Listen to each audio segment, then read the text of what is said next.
Hey, welcome back everybody to another video. Today we're going to be going over people complaining about their houses and regretting buying their homes. The different angle. Most people can't afford rent or afford to buy a home, but now we're watching people complaining about owning their homes. So without further ado, let's get into it. Became a homeowner at 22 years old, and I instantly regretted that shit, bro. I'm not gonna lie. I'm gonna tell you why I regretted it though. So I ended up putting 78,000 down on my house, right? And once you get your house, right, you become house poor.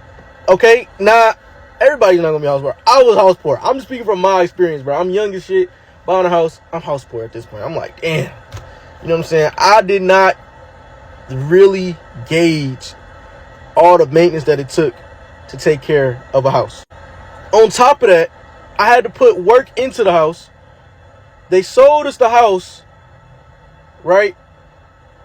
Sold the house with mold in it. How did I not know it was mold in it? Did you not get an inspector? Yeah, I had an inspector. This what these dirty, nasty, gritty people did. Scantless, right? They painted over the mold so thick that the detectors couldn't get it, and it didn't even smell like mold down there. Nothing. It was all dry, right? So I had to go in, get the walls chopped out, get the house waterproofed, whatever that came up to. So this is just more stuff you got to come out of. But all in all, I would say that I really regretted it once I figured out how much the maintenance was, bro, and like how often you gotta do certain things. And obviously it makes it a little sweeter that it's your shit and it's an investment, but for me personally, I just was not ready for that. Now the house is about to sell. I actually don't know what I'm going to do with the cash that I do get from the house. Obviously I might invest in another property. I think that's where my head's at, but just something to like rent out or something, you know what I'm saying? Not to live in. I can't do. Well, kudos for this guy. He was 22 and got his first home. Most 22-year-olds can't do that. Most 32-year-olds can't do that. So good for him. And he ran into an issue for the home that he bought.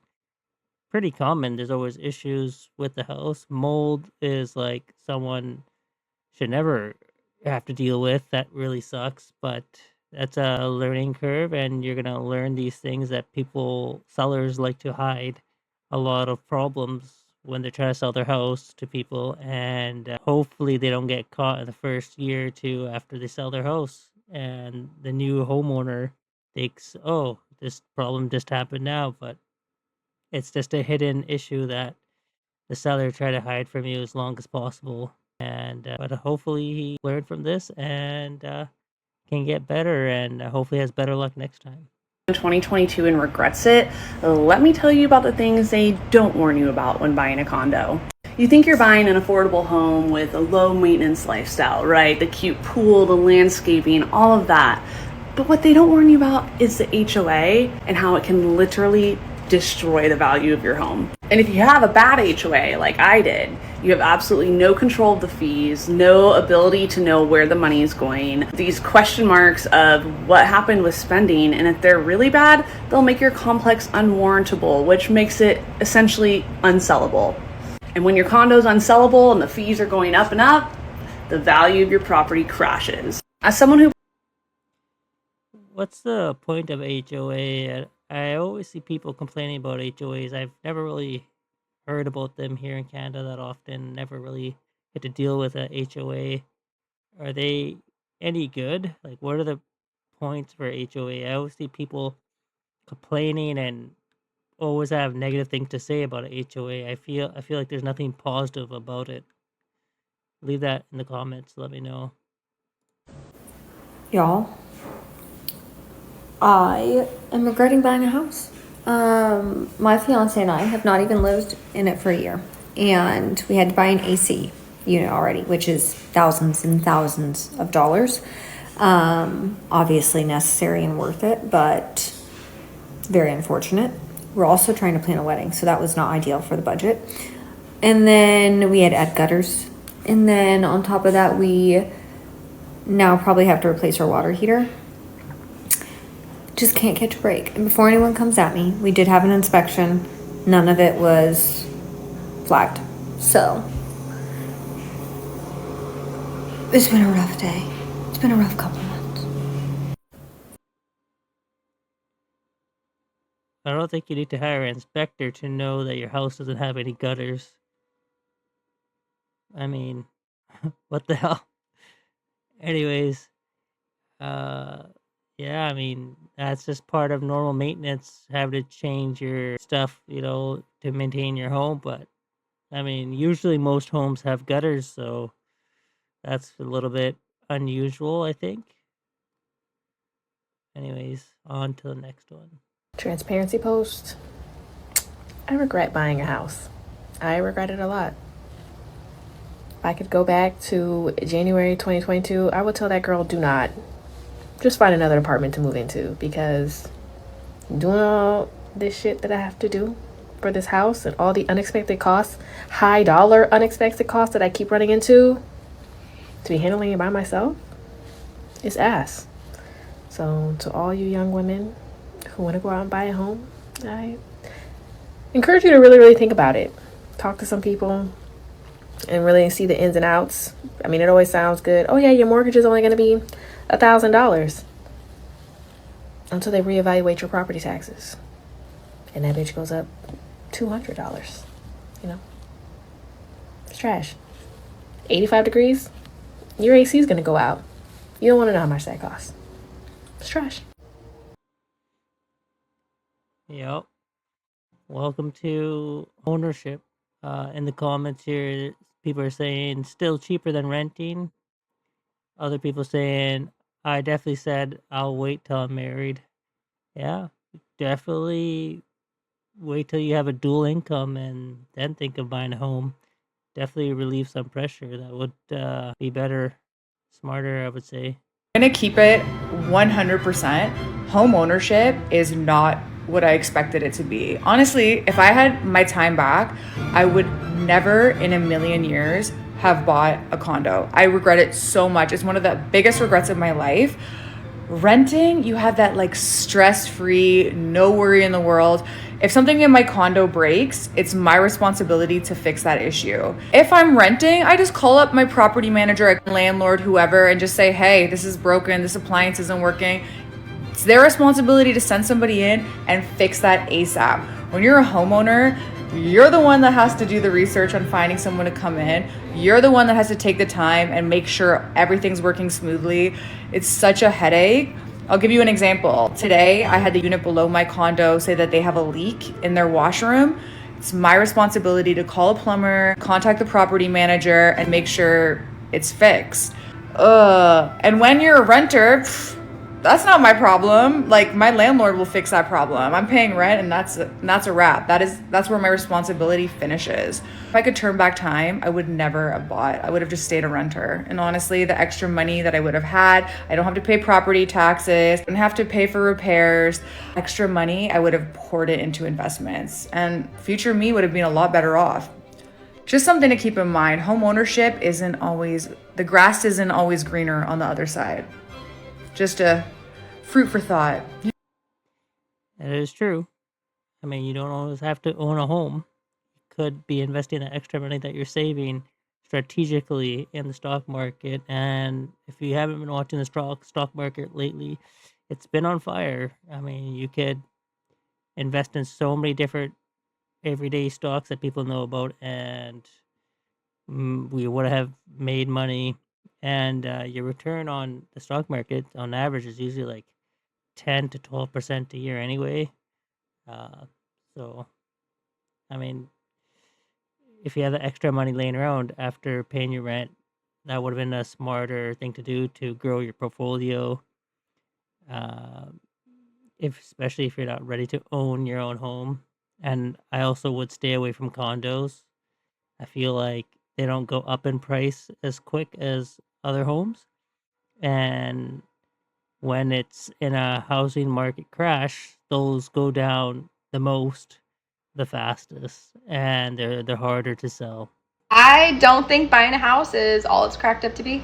I don't. I said it. There is so much pressure to settle down to buy a house, especially when you have children. And I just want to say it's not that easy for everybody. I think it's easier to settle down and find and like stay put when you have family, or like you're super close with your family, like you have a hometown. Does that make sense?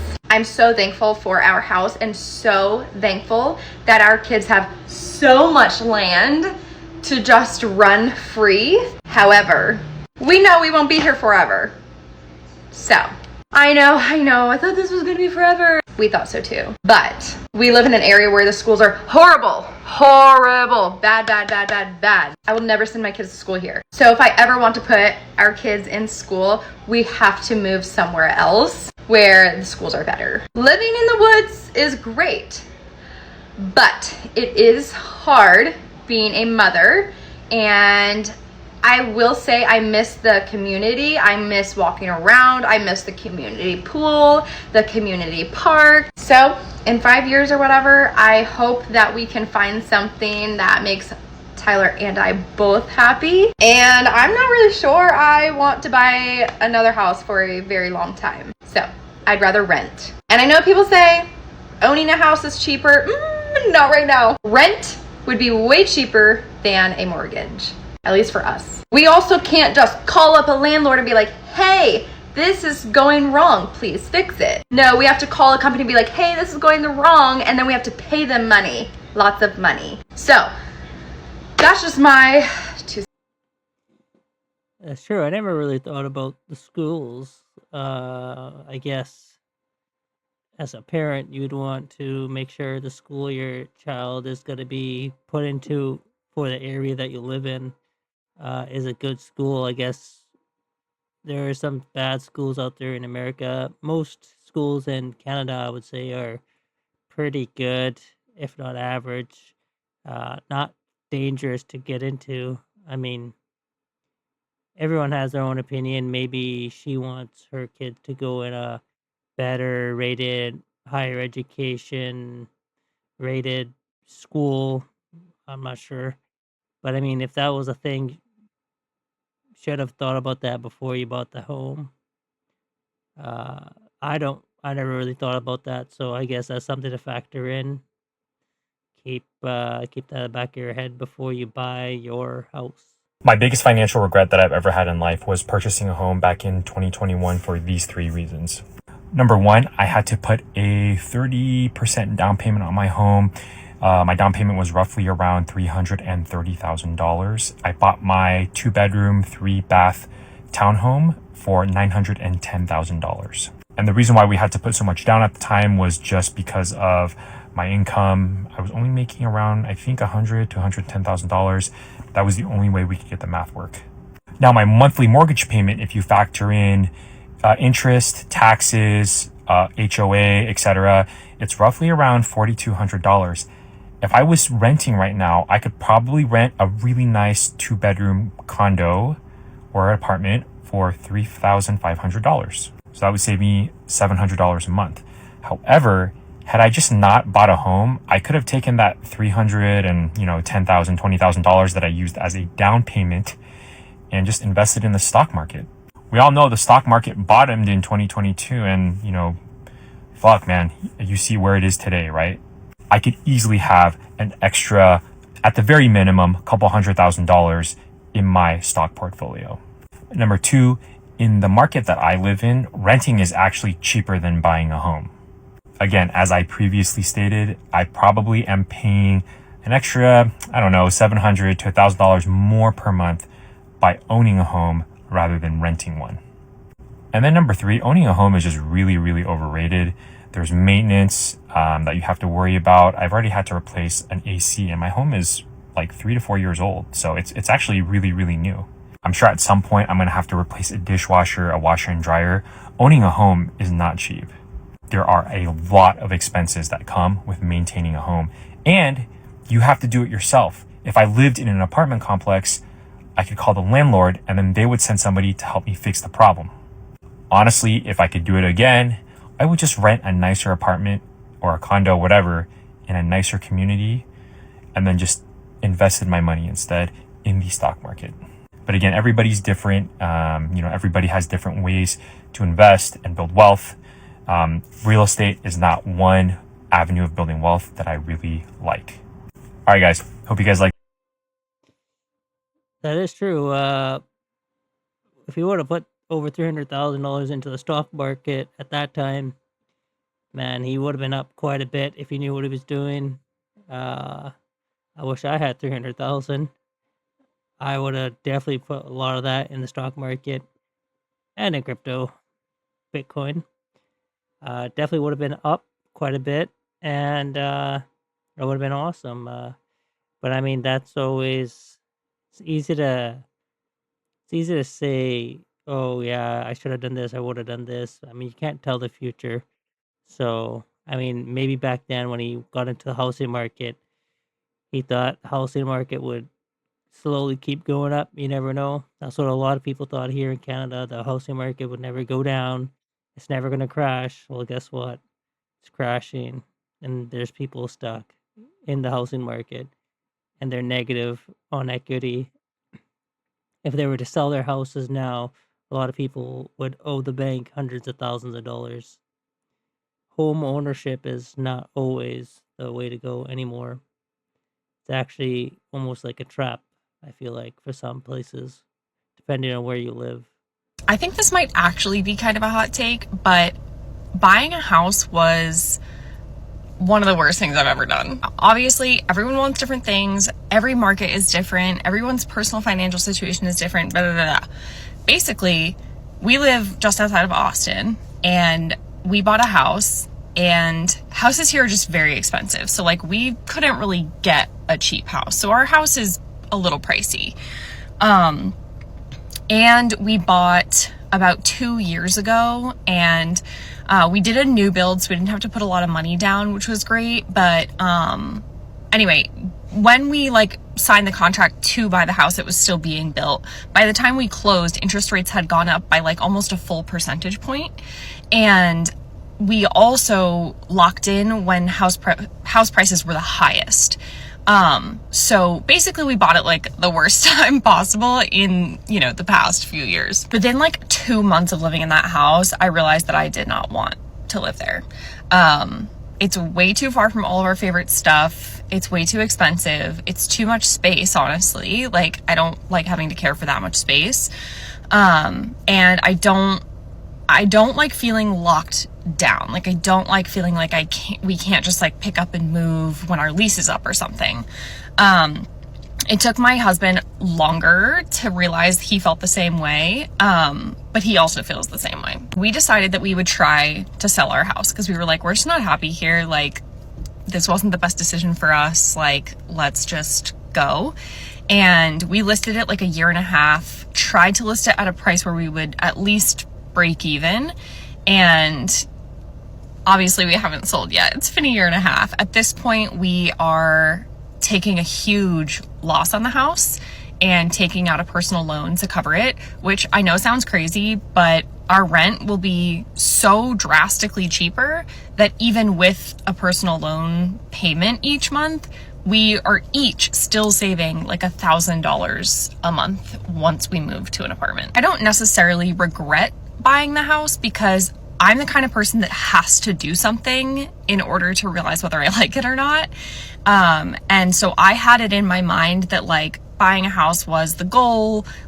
Everyone wants a house. It's the best decision you can make. It's a great financial investment, which it absolutely can be if you time the market correctly, or if you're just going to stay there for a really long time. Although I will say we've calculated, even if we stayed for 30 years, say paid off for a whole mortgage, and then wanted to sell our house and make back money on it, the amount of money we would have paid in interest and everything, all said and done, our house would at that point have cost us I think almost $2 million or something, or 1.5, $1.7 million. And I kind of doubt that even in 30 years, we could sell for 2 mil or something and make, a few hundred. Holy shit, man. She definitely learned the hard way, I guess. $2 million for a home in Texas? what is she buying? Like a mansion? Holy shit!